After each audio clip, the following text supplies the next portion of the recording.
Estado ecuatoriano percibirá 1.700 millones anuales por la aplicación de incentivos tributarios. El programa de medidas económicas fue anunciado este miércoles por el presidente Lenín Moreno. Legisladores del oficialismo y oposición se pronuncian sobre medidas económicas que impulsa el Ejecutivo. Ecuador recuerda este 12 de octubre el Día de la Interculturalidad y Plurinacionalidad.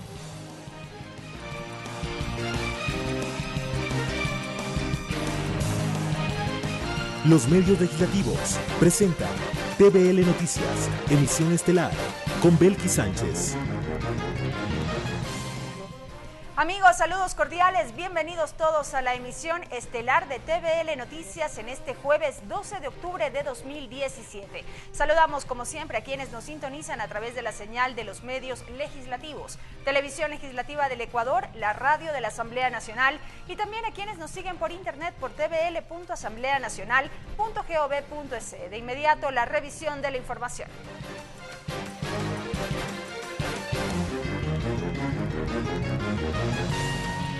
La noche de este miércoles, el presidente de la República, Lenín Moreno, en cadena nacional, anunció al país el programa económico de su gobierno.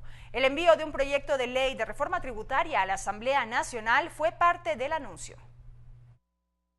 El presidente Lenín Moreno anunció diversas medidas que buscan mejorar la economía nacional, proteger la dolarización y financiar el programa social del gobierno. Ratificó su compromiso especialmente para proteger a los que menos tienen y enfatizó que estas medidas no constituyen un paquetazo. Dio a conocer que enviará un proyecto de ley de reforma tributaria a la Asamblea Nacional. Voy a enviar a la Asamblea un proyecto de ley que elimine el anticipo del impuesto a la renta a las empresas cuyas ventas anuales no alcancen los $300.000. Las microempresas ya establecidas dejarán de pagar el impuesto a la renta por sus primeros $11.000 de utilidad. Y una gran noticia, los nuevos microemprendedores no pagarán el impuesto a la renta. El jefe de Estado también sostuvo la importancia de repatriar capitales de ecuatorianos en el exterior con la propuesta de incentivos y pidió confiar en el gobierno nacional. A quienes traigan sus capitales productivos, en los próximos 12 meses se les exonerará del impuesto a la renta hasta 5 años. A los exportadores se les devolverán impuestos por ingreso de divisas y por mantener las plazas de empleo. Moreno precisó que en este momento es necesaria la austeridad fiscal, con medidas que generarán un ahorro por alrededor de $500 millones. Agregó que Ecuador respetará los compromisos de deuda con todos los países. Otro de los temas planteados tiene que ver con volver, como ocurría hace 10 años, al pago del impuesto a la renta para sociedades en un 25% y la lucha contra el contrabando, que según el jefe de Estado hace que más de $2.000 millones dejen de entrar en la economía nacional. Asimismo, se anunció que el impuesto a la renta se aplicará también al 13º sueldo para los ecuatorianos que ganen más de $3.000 mensuales a partir del próximo año. Moreno también dio a conocer que el dinero electrónico estará bajo administración de la banca privada, pero con controles por parte del Estado. Karel Sack, TVL Noticias. El gobierno nacional prevé generar 1.700 millones de ingresos al año con el plan económico. Así lo reveló el ministro de Finanzas, Carlos de la Torre. Durante un conversatorio con los medios de comunicación, el Frente Económico del Ejecutivo reveló que este plan busca estabilidad tributaria en el país. Según el ministro de Finanzas, Carlos de la Torre, el plan económico que aplicará el presidente de la República generará 1.900 millones de dólares en ingresos brutos al fisco. Pero el sacrificio o esfuerzo fiscal, es decir, lo que se dejaría de recaudar o se entregaría a ciertos actores como incentivos, estaría en el orden de los $300 millones. Es decir, el ingreso neto que se generaría con el conjunto de estas acciones estaría en un valor un poco inferior a los $1.700 millones anuales. Junto al ministro de Finanzas estuvo el director del Servicio de Rentas Internas, Leonardo Orlando, el director del Servicio de Aduana del Ecuador, Mauro Andino Alarcón, y el presidente del directorio de Ban Ecuador, Rubén Flores. Todos ellos precisaron cómo se aplicará el plan económico. Leonardo Orlando informó sobre la exoneración del anticipo del impuesto a la renta. Con esto cubrimos el 82% de las sociedades, es decir, que apenas el 18% de las sociedades, el segmento de pequeñas que queda, las medianas y las grandes, son las que seguirán calculando el anticipo del impuesto a la renta. Sobre la eliminación del impuesto a las tierras rurales, dijo que se lo hace porque actualmente ya existen formas de cobrar ese valor. Luego fue el turno de Mauro Andino Alarcón de la SENAE. Él reveló que dentro del plan consta el incremento de aranceles a 375 productos de importación. Puedo poner ejemplos como celulares, adornos o manufacturas plásticas, lámparas, equipos de sonidos y amplificación, y tratar de ver aquellos bienes que, como explicaba, son bienes de consumo de larga duración, que uno los compra por lo general o una vez al año o una vez cada 5 años. Puntualizó que se buscarán medidas para hacerle frente al contrabando, mientras que el titular de Ban Ecuador, Rubén Flores, precisó que con el plan se busca consolidar la economía popular y solidaria. Financiar la demanda de casa para todos. Ban Ecuador va a estar impulsando justamente el financiamiento de esas 329,000 viviendas.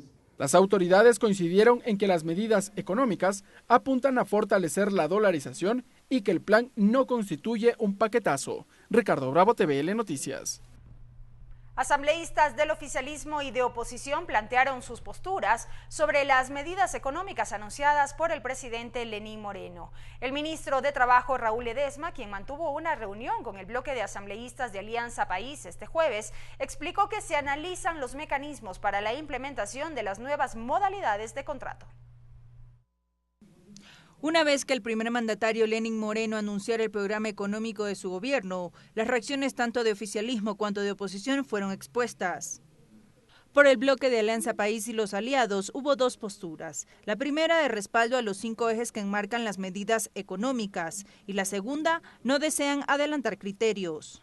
Priorizando la generación de empleo, se está priorizando evidentemente una dinamización de la economía y está claro de que el gobierno de Lenín Moreno es un gobierno que trabaja por todas las mayorías. Lo que ha dicho el presidente de otras formas de contratación, ¿no? Esos son de los temas que nos preocupan. Sin embargo, también nos parece que hay cosas muy interesantes con respecto a un fuerte apoyo a la microempresa, ¿no? Desde la oposición apoyan las medidas económicas, aunque varios asambleístas señalan que se debería profundizar en ciertos temas. Los emprendedores no se les cobre el impuesto en el inicio de sus actividades y que también lo ha dicho claramente el presidente, se les facilite los trámites. El 80% de este plan es positivo para el país. Nuestro único reparo es al incremento del impuesto a la renta en 3 puntos para las empresas ecuatorianas que generan empleo y trabajo. En materia laboral, entre las medidas económicas propuestas por el Ejecutivo, plantean nuevos tipos de contratos. Ante ello, el ministro de Trabajo, Raúl Ledesma, argumenta. Las nuevas metodologías de trabajo que buscan generar nuevas plazas de trabajo. No amerita reforma, se puede trabajar a través de acuerdos ministeriales, pero por supuesto la idea es dar seguridad jurídica e insertarlas en el Código Orgánico Laboral ya el año que viene, que lo presentaremos. El hecho de buscar nuevas formas de contratación no significa regresar a la tercerización. La desvinculación de varios funcionarios de la vicepresidencia también generó reacciones. Ledesma señaló que no se han realizado despidos masivos y los mismos son en base al decreto de austeridad. Notificar la terminación laboral no es buena noticia para nadie. Haremos todos los esfuerzos por reorganizar a estas personas y reinsertarlas laboralmente. Según esta cartera de Estado, se han suprimido 13.400 vacantes dentro del sector público. María Fernanda Medina, TVL Noticias. Amigos, seguimos con la revisión del pliego de preguntas planteadas para el referéndum Consulta Popular. Lorena Espinosa nos explica de qué se trata la pregunta referente a la prohibición de la minería metálica. Consulta Popular. La pregunta sobre la restricción de la minería metálica, es decir, la actividad de extracción para obtener algún tipo de metal como oro, plata, cobre, entre otros, busca, según el presidente de la República, Lenín Moreno, ampliar la protección de los derechos de la naturaleza. La prohibición sería para las áreas protegidas, zonas intangibles y centros urbanos.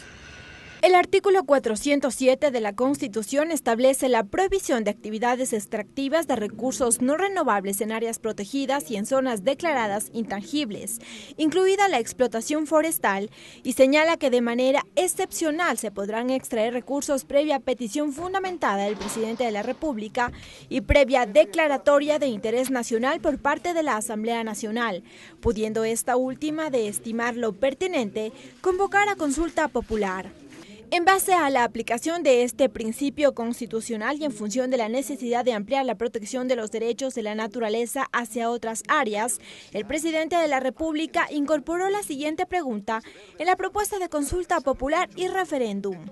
¿Está usted de acuerdo con enmendar la Constitución de la República del Ecuador para que se prohíba sin excepción la minería metálica en todas sus etapas, en áreas protegidas, zonas intangibles y centros urbanos de conformidad con lo establecido en el anexo 5? Según el primer mandatario, la pregunta responde a una aspiración expresada por varios movimientos sociales. Se refiere a tener una minería responsable, que respete las normas ambientales y sociales, que no afecte ni nuestros ecosistemas frágiles ni nuestro hábitat. La presidenta de la Comisión de Biodiversidad explica que con esta pregunta se busca dejar atrás las tristes historias como la de Zaruma, que dejó a varias personas afectadas por la explotación minera. Es decir, ya no habrían declaratorias de interés nacional, sino quedaría expresamente prohibido en que en zonas protegidas o en parques, por ejemplo, que estén catalogados como de importancia para el ecosistema. Esta pregunta corresponde al referéndum porque enmienda la Constitución. Sin embargo, hay que esperar el dictamen que emita la Corte Constitucional. Allí se deberá especificar el mecanismo para modificar a la Carta Política. Consulta popular.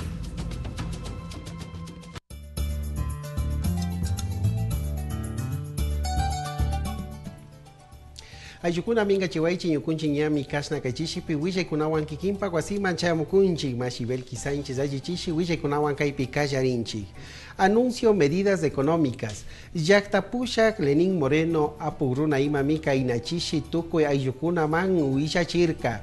Kashna kay kullkiwan llankana llaqtapi musurishkamanta ñukunchik kaypi tawka ruraykunatami kaypi ñukunchikpish kallarichikunchik nirkami. Shinallati kay shamuq punllakuna imami kay kullkita riku kamachi imata mushuk yachinapak shukilkata chayachishun nishpami kaypi willachirka. Shinallatik dólar kullki imata charishpa katinapak llaqtapi llankaykuna sinchiyachun chaytami ñukunchik ñawpakman katikunchik nishpami willachirka. Frente económico medida shinallatik kashna kay kullkimanta llankayta rikuk tandanakuy apukuna runakuna imapish kaypika achka kashna llankaykunatami kallarichinchi nishpami riksichirka. Chaymanta ministro de Finanzas Carlos de la Torre runa apuk imapish nirkami ñukunchika kashna kay wata imashina llankayta ñawpakman sinchiyachinatami mashkakunchik nishpami willachirka. Reacciones, anuncio, medidas.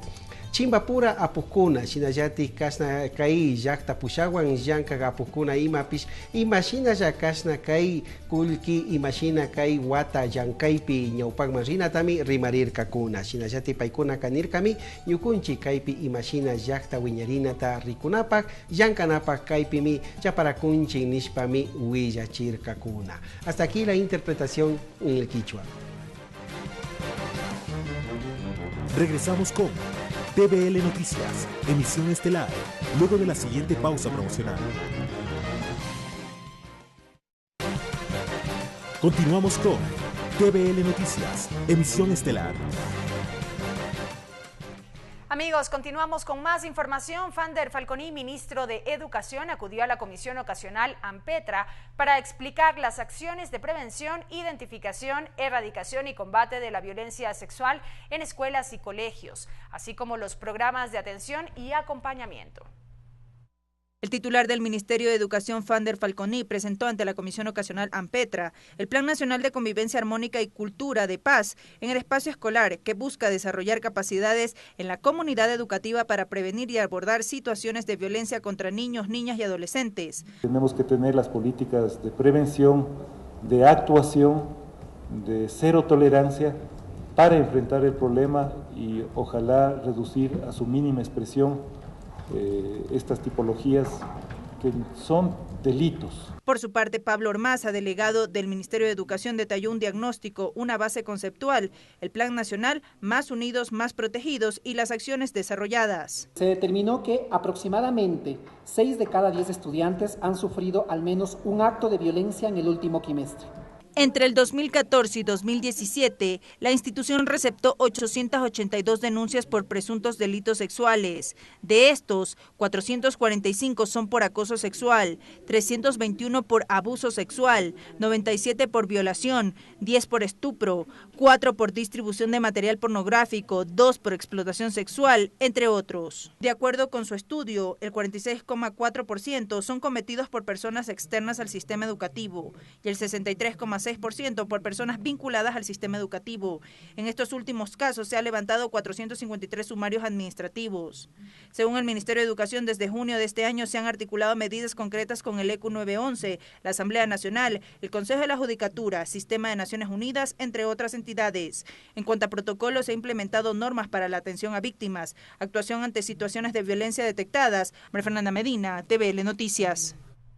El exsecretario nacional de Educación Superior, Ciencia, Tecnología e Innovación, René Ramírez, respondió a las denuncias sobre la situación de Yachay. Recordó que se han realizado 10 auditorías a la ciudad del conocimiento y que esperará otras sobre el estado de los 5 edificios supuestamente mal construidos. La Comisión de Educación de la Asamblea recibió la tarde de este miércoles a René Ramírez, exsecretario nacional de Educación Superior, Ciencia, Tecnología e Innovación, quien se refirió a lo realizado durante su gestión en la ciudad del conocimiento Yachay. Diversas denuncias por parte del presidente de la República, Lenín Moreno, y de algunos asambleístas sobre temas referentes a Yachay se hicieron públicas días atrás. Ramírez fue consultado sobre ellas. Sostuvo que los órganos de control han realizado varias auditorías. Se han realizado más de 10 auditorías, ¿no? Y en ninguna de estas se ha determinado perjuicio para el Estado. Se refirió a la cantidad de empleados con los que cuenta Yachay y dijo que un 10% trabaja desde Quito. El tema de los 746 empleados, vale la pena señalar, el 90% está en Urcuquís. Casi el 50% de ellos son obreros. Explicó los acuerdos de inversión con Tesla. ¿No? Yo jamás dije que va a haber una inversión de Tesla, ¿no? Yo lo que dije, y que quede claro aquí en el pleno de la comisión, que se va a compartir tecnología de Tesla. Y tampoco dije que HP va a invertir. Y finalmente Ramírez puntualizó que esperará los informes de Contraloría sobre la posible falla en las construcciones de 5 edificios. Lo que hay que hacer es esperar el informe final y ahí se dictaminarán quiénes son los responsables, ¿no? Si es que son temas de la parte constructiva de diseño y fiscalización, obviamente existen garantías y el Estado no se ve perjudicado porque habría que ejecutar esas garantías, ¿no? El exsecretario de la CENESID recordó que antes de las reformas hechas en el año 2010, las universidades únicamente transmitían conocimiento. Sin embargo, Yachay tiene como principal objetivo producirlo. Karel Sack, TVL Noticias. La agilidad en la atención de los hospitales públicos, la garantía de recursos para el área de salud, fueron las aristas que marcaron el debate en la Comisión del Derecho a la Salud en el marco del tratamiento del proyecto de Código Orgánico de la Salud. La mesa legislativa continúa escuchando observaciones y prevé en las próximas semanas hacer una revisión minuciosa del articulado.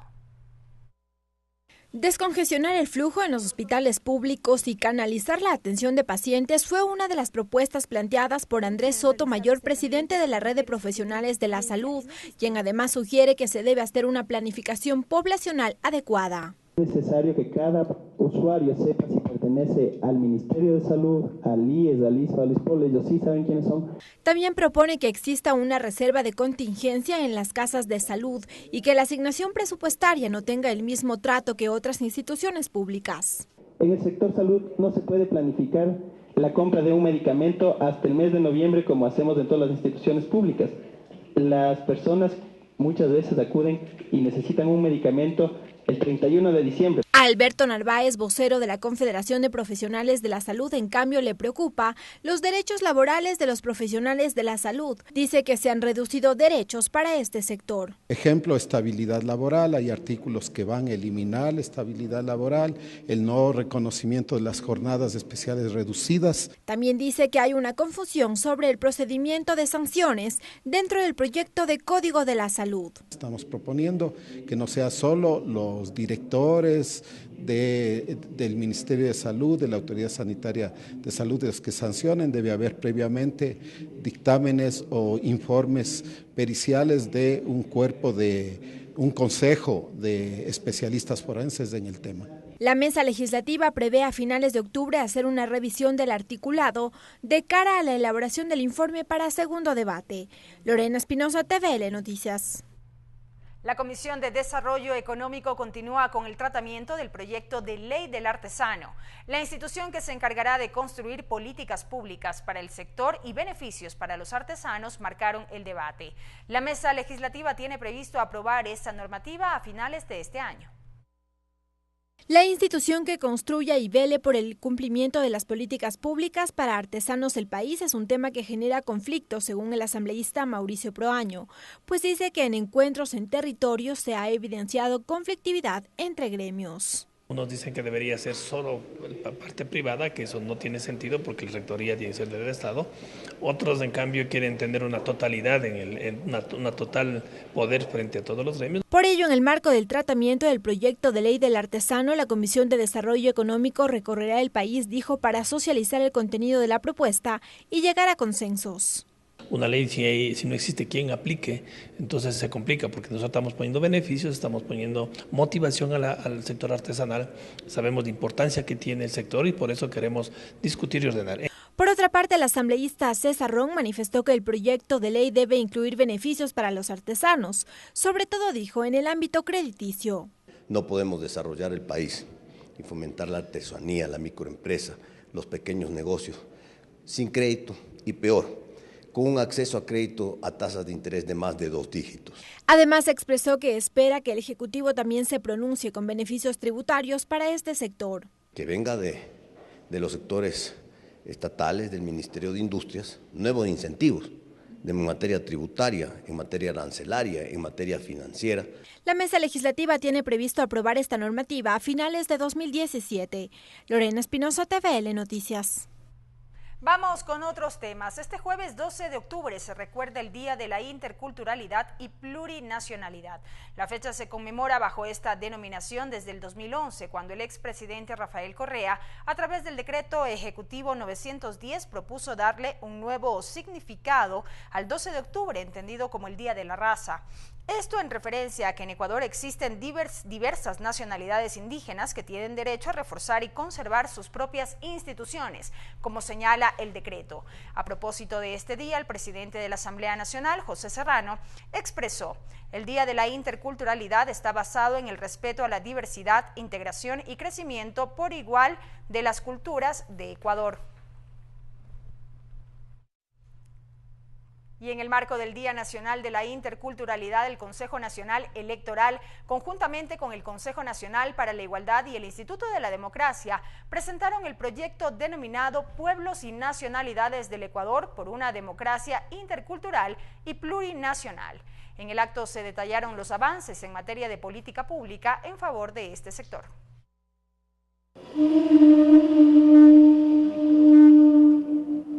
Con el sonar del churo y elementos propios de la cultura ecuatoriana como semillas, flores y frutos, se dio inicio al acto de presentación del proyecto Pueblos y Nacionalidades del Ecuador por una democracia intercultural y plurinacional. Esto en el marco del Día Nacional de la Interculturalidad. En el ritual ancestral, cada autoridad recibió una semilla como símbolo de entrega y participación permanente. El presidente del Consejo Nacional Electoral, Juan Pablo Pozo, destacó la importancia de reconocer y visibilizar a pueblos y nacionalidades. Cuando pensamos en una política pública en que su círculo, sus 4 ejes, tenga participación ciudadana, tenemos una política pública que impacta. Y aprovechó la oportunidad para comunicar sobre el proyecto de reformas al Código de la Democracia. ¿Y por qué en ese código no se reconocen las formas de designación y las formas de organización de los pueblos? Este proyecto se enfoca en la promoción de espacios de encuentro, análisis y construcción colectiva, así lo explicó Verónica Naranjo, secretaria técnica del Consejo Nacional para la Igualdad de Pueblos y Nacionalidades. Porque creo que siempre hemos estado unidos como país, reclamando derechos, exigiendo que se cumplan. De su lado, Albertina Calazacón, oriunda del pueblo Sáchila, destacó los beneficios del proyecto, al que lo denominó inclusivo. Por dar estos espacios a los pueblos y nacionalidades de 24 provincias que estamos unidos más que nunca. En este acto estuvieron presentes representantes de pueblos y nacionalidades del Ecuador, cada uno con su vestimenta característica y con propuestas claras que marcó el Día Nacional de la Interculturalidad. Mariela Logroño, TVL Noticias. Sida miño kunchi kikipa guasima chamukunchi willa y kunawan estaban resispa katishun. Ministro de Educación, Pai Runa Imami Kai Manchayamurka Kashna Kai Ampetra Mingarishka Apukunawan Rimanakunaman. Yachana wasikunapi imashina yakashna wawakuna ayukuna imata yakichishkata rikunapak imashina rankaykuna katikushkatami kaypi Vander Falconi Runa Imaka Willachispa Sakishpa Rirka. Día de la Interculturalidad y Plurinacionalidad Kunampunya Chunga Ishki Kai Kisha ima pimi kashna kai punja tayarinkuna. Shinajati kai pimi tauka ayukuna ima kashna imaja kai jankaikuna tanyohuamo katikushkata richichirkakuna. Mamajakta tananaku itapushak. Kai José Serrano runa apugima pishkai pimikarka paipish tukikuna ajilla kashna kai hatun yaktapi kausasyon nishpami uilla chirkakuna. Mashikuna kaya kama kaya mi yukunchi shinajati tigrakushun. Hasta aquí la interpretación en el quichua.